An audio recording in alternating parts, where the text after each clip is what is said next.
आंखें निकाल ली गई, बलात्कार हुआ उसके साथ, उसकी हत्या हो गई, बलात्कार हुआ। क्या यही जीरो टॉलरेंस है उत्तर प्रदेश सरकार का? छोटी छोटी बेटियों के साथ बलात्कार हो रहा है, यही जीरो टॉलरेंस है भारतीय जनता पार्टी का? उत्तर प्रदेश की जानकारी जो हमें सुबह मिली है, अयोध्या, वहाँ की एक महिला जो वाराणसी इंटरव्यू के लिए गई और वापस अपने भाई के घर आना चाहती थी, जब घर पहुंची है उसके लिए जो उसने ऑटो किया, उस महिला के साथ जो हुआ है पुलिस छिपा रही है। सुनने में आ रहा है महिला के साथ बलात्कार और उसको वहीं मार दिया। सवाल ये है कि जो लोग जीरो टॉलरेंस की बात कर रहे हैं, अयोध्या की वो महिला वाराणसी में इंटरव्यू के लिए गई, लखनऊ अपने भाई के घर जाना चाहती थी, ऑटो में गई, उस महिला ने पूरी जानकारी दी डायल 100 को, उसके बावजूद भी पुलिस ने कोई कार्रवाई नहीं की, उसकी हत्या हो गई, बलात्कार हुआ। क्या यही जीरो टॉलरेंस है उत्तर प्रदेश सरकार का? और केवल एक जगह उत्तर प्रदेश की घटना नहीं हो रही है, पूरे उत्तर प्रदेश में आप जानकारी कर लें। प्रयागराज एक बेटी के साथ जो घटना हुई है उसकी आप कल्पना नहीं कर सकते। आंखें निकाल ली गई, बलात्कार हुआ उसके साथ, और भी घटनाएं हुई इस तरह की। तो उत्तर प्रदेश में सबसे ज़्यादा असुरक्षित भारतीय जनता पार्टी के आंकड़े ही बताते हैं उनके सरकार के कि महिलाएं और बेटियां हैं। छोटी छोटी बेटियों के साथ बलात्कार हो रहा है, यही जीरो टॉलरेंस है भारतीय जनता पार्टी का कानून व्यवस्था को लेकर के। और जहां तक सवाल किसान का है, किसान की परवाह कोई भारतीय जनता पार्टी को नहीं है।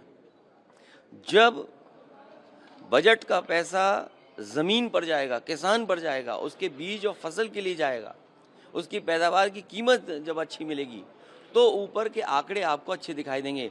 हमें अपनी व्यवस्था ज़मीन से बेहतर करनी है, किसान को खुशहाल बनाना है, लेकिन भारतीय जनता पार्टी ऊपर से अर्थव्यवस्था देखती है, ऊपर के लोगों को खुशहाल बनाती है, बड़े लोगों को संपन्न बनाती है।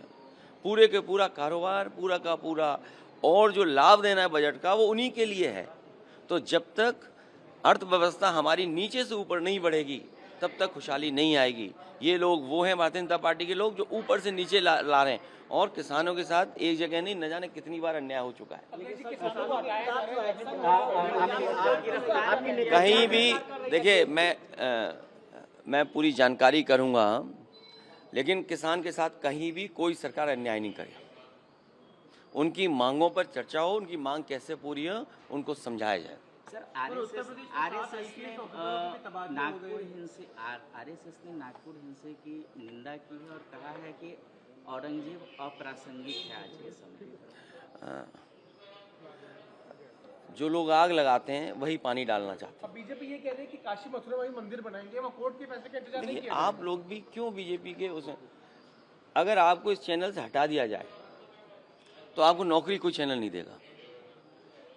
सब अपने अपनी नौकरी बचाने के लिए सच को दबा रहे हैं, और जो भारतीय जनता पार्टी चाहती है, जो एजेंडा वो चाहती है, उसको चलाने में आप सब लोग भी सहयोग करते हैं। हमें उम्मीद है कि आप लोग मदद करेंगे, जनता की, इस देश की मदद करेंगे आप।